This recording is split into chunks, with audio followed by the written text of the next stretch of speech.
नमस्कार, मैं हिमांशु हरी, बिहारी खबर का चुनावी एक्सप्रेस लेके आया हूँ आरा विधानसभा क्षेत्र में।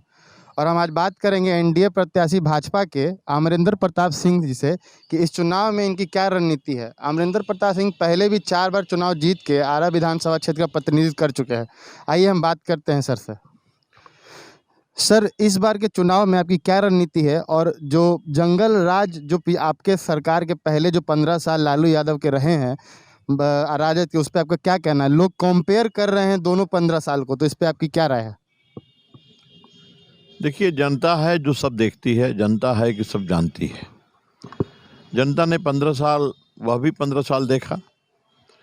जब गाड़ी में, कार में बैठे हुए जो सौदा होते थे और वो नाल बाहर निकाल के खिड़की से और वो दिखाते थे, भय पैदा करते थे, चौक चौराहे पर उतर करके फायरिंग करते थे। वह भी दिन देखा है बिहार के लोगों ने, बिहार की जनता ने। जब किसी की बेटी बहू को उठा लेना, कहीं किसी के दुकान में घुस करके और सामान उठा लेना, गहना है, जेवर है, मोटर है, कार है, लेके चल देना।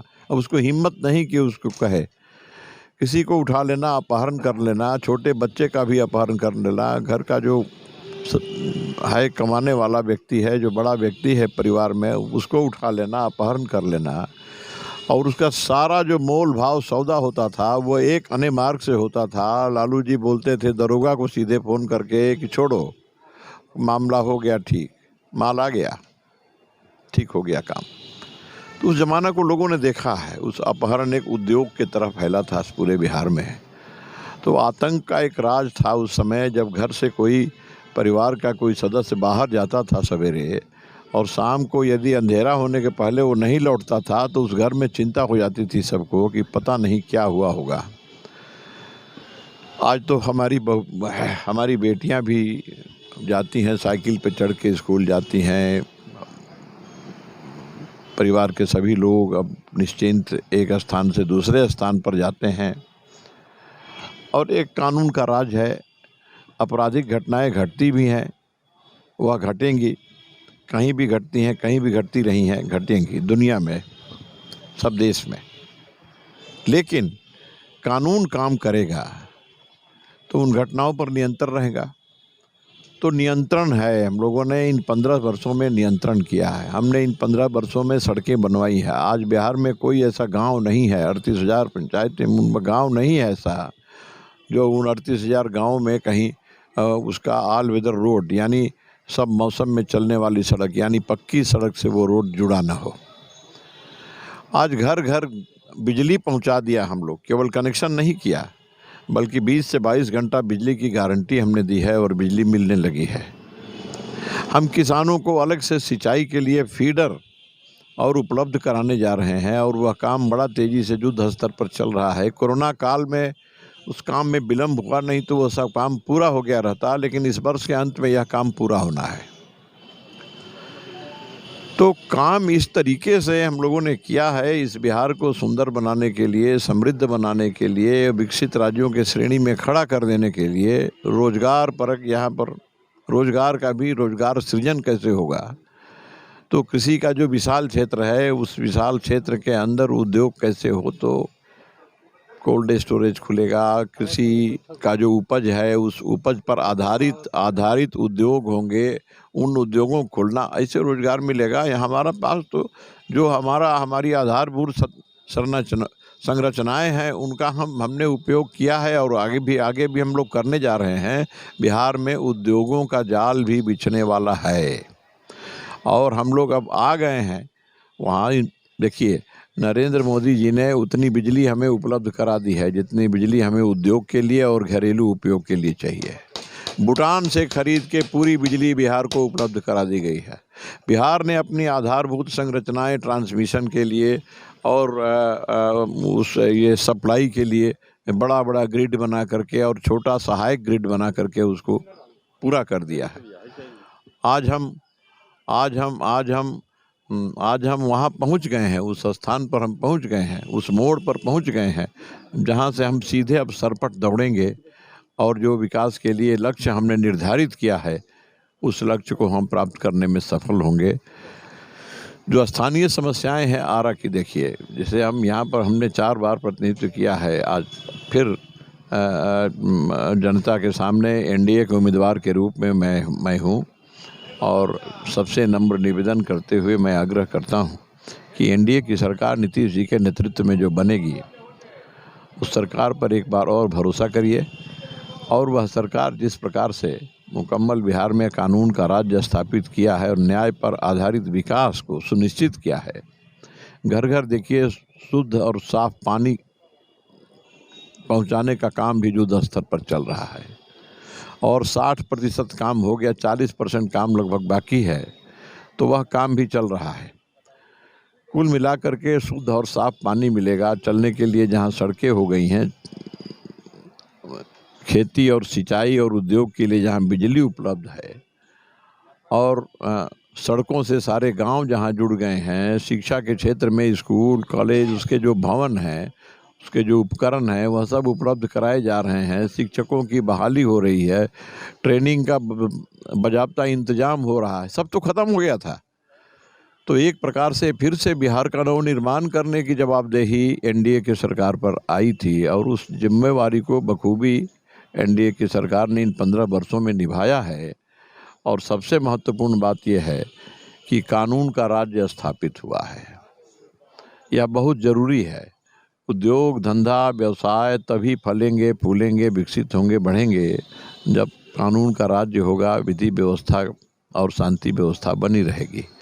तो इसको भी सुनिश्चित एनडीए की सरकार ने किया है। और हम कहते हैं, हम क्या कंपेयर करेंगे, हम कोई नहीं कर रहे हैं। उस 15 वर्ष को तो हम याद भी नहीं करना चाहते। वह बड़ा भयानक था, बड़ा भयावह था वो समय, हम उसको याद करना नहीं चाहते। लेकिन जनता को याद है। हम क्या करें, जनता खुद कहती है, लोग खुद कहते हैं कि 15 साल हमको याद है, हम 15 साल नहीं आने देंगे। विपक्ष जो है, जो आपका कृषि बिल जो है पास हुआ है, उसको लेके सरकार को काफ़ी घेरती रही है कि किसानों के विरोधी में ये सरकार है, तो इस पे आपका क्या बोलना है? देखिए, कुछ विरोधियों को विरोध करने के लिए कुछ चाहिए, इसलिए विरोध के लिए वो विरोध कर रहे हैं। कृषि बिल जहाँ किसानों को आज़ादी मिल रही है कि वो अपना उपज कहीं भी बेच सकता है, अब वो चाहते हैं कि वो उनकी गुलामी चलते रहे और बिचौलिए कहें कि यहीं बेचो और इसी दाम पर बेचो। वो अपना दाम अपने तय करेगा, जहाँ उसका दाम उतना तय करना उसके हिसाब से होगा, ठीक होगा, वहाँ बेचेगा। वह अपने राज्य में भी नहीं, राज्य से बाहर भी दूसरे राज्य में भी वो बेच सकता है। जहाँ कहीं के भी ग्राहक होंगे आकर के किसान से खरीद के ले जाएंगे, उसको जो भाव मिलेगा उसके बेचेंगे। अगर ये आज़ादी किसानों को मिल रही है, इसमें भी अगर विरोध हो रहा है, तो जाहिर है किसान विरोधी कौन है, ये बात जानना चाहिए। किसान दलालों के गुलाम हो जाएं और दलाली जो करते हैं बीच के जो बिचौलिए हैं, उन बिचौलियों के गुलाम हो जाएं, तो ये तो कोई किसान नहीं चाहेगा। और सरकार ने उसी के लिए कानून बनाया है। तो एक कहिए तो किसानों को अपना उपज बेचने की आज़ादी मिली है और दलाल और बिचौलियों से आज़ादी मिली है इस कानून से। लेकिन अब ये विरोध करते हैं, सिरफिरे लोग हैं, विरोध करते हैं। जनता जानती है कहाँ किसान आंदोलन हो पाया, कहाँ किसान सड़क पे आ पाए। किसान कहता है क्या बात है भाई, क्या हम किस लिए रेल रोक दें, हम किस लिए सड़क रोक दें, हम किस लिए आंदोलन करने लगे। आप बोलिए ना, आपके कहने से आंदोलन हम करने को तैयार हैं, लेकिन आंदोलन करने का कारण क्या है? हमको आज़ादी मिल रही है, इसमें नुकसान क्या है? किसान कहता है जब इसमें नुकसान नहीं है तो आंदोलन किस बात का। उनका आंदोलन भी फेल हो गया और वो असफल हो गए। अब सवाल है कि मुँह छिपाते भाग रहे हैं, मुँह चुराते भाग रहे हैं। एक बार जो कह दिया, अब उसका किसी तरह से अब उसकी भरपाई कैसे होगी, अब डैमेज कंट्रोल में लगे हुए हैं, इसलिए कोई विरोध नहीं है। तेजस्वी जी ने कहा है कि जैसे ही सरकार, अगर उनकी सरकार बनती है तो आते ही 10 लाख नौकरियों का इंतज़ाम करेंगे। इस पे आपका क्या? तेजस्वी को अनुभव नहीं है, तेजस्वी अपरिपक्व हैं। तेजस्वी को कोई आगे एक लंबी सोच ये उनके पास नहीं है।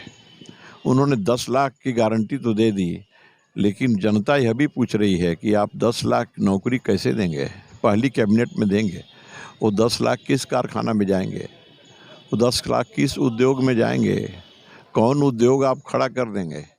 आप जो उद्योग खड़ा कर देंगे उसमें उसमें काम करने वाले पहले से लोग हैं, उसमें नए लोग, वहाँ भी नए लोग नहीं जाएंगे। आपने अपहरण उद्योग खड़ा किया था तो उसमें पहले से जो लगे हैं अभी बेरोजगार हो गए हैं सो उसमें जाएंगे, बाकी उसमें भी दूसरे लोग नहीं जा सकते। इसलिए वो जो कह रहे हैं परिपक्व हैं, कुछ भी कह सकते हैं। जनता जो है वो सब जानती है, जनता है कि सब देखती है, जनता जानती है कि कहाँ से 10 लाख आप नौकरी देंगे। तो कुछ कहने के लिए कहना है, विरोध करने के लिए विरोध करना है। इसलिए अब वो देखिए, अब उनको अब पुनर्जीवन नहीं मिलने वाला है इस देश में। नरेंद्र मोदी और बिहार में नीतीश जी के रहते और मोदी जी के रहते वहाँ दिल्ली में, यहाँ कोई अब उनको जगह नहीं मिलने वाली है। घबराहट में कुछ बोल रहे हैं, अनाप शनाप बोली उनके मुंह से निकल रही है, तो जनता देख रही है कि घबराहट में बोल रहे हैं। कहाँ से 10 लाख देंगे? जनता नहीं जानती है, लोग नहीं जानते हैं। जनता मूर्ख है क्या? जनता बेवकूफ़ है क्या? आप समझते होंगे कि बेवकूफ़ है, जनता बेवकूफ़ नहीं होती। जनता है, सब जानती है और जनता सबको देख रही है और वो समझती है कि हमारी खुशहाली, हमारा देखभाल, हमारी समृद्धि, सुख शांति, कानून का राज, न्याय के साथ विकास, ये सब कुछ संभव है तो एनडीए के साथ ही संभव है, नीतीश बाबू के राज में संभव है। बहुत बहुत शुक्रिया सर आपका। अभी हम आप बात सुन रहे थे आरा विधानसभा क्षेत्र से एनडीए के प्रतिनिधित्व और एनडीए के उम्मीदवार अमरिंदर प्रताप सिंह का। इन्होंने सीधे सीधे अपनी उपलब्धियां गिनाई और तेजस्वी जी को इनएक्सपीरियंस बताया और कहा कि 10 लाख की नौकरियां कहाँ से देंगे, उनका तो अपराध का उद्योग है जिसमें वो भर्ती बढ़ाएंगे। और मैं हिमांशु हरी बिहारी खबर के चुनावी एक्सप्रेस को लेके आरा विधानसभा में था और जल्द ही आपसे किसी और विधानसभा में मुलाकात होगी। नमस्कार।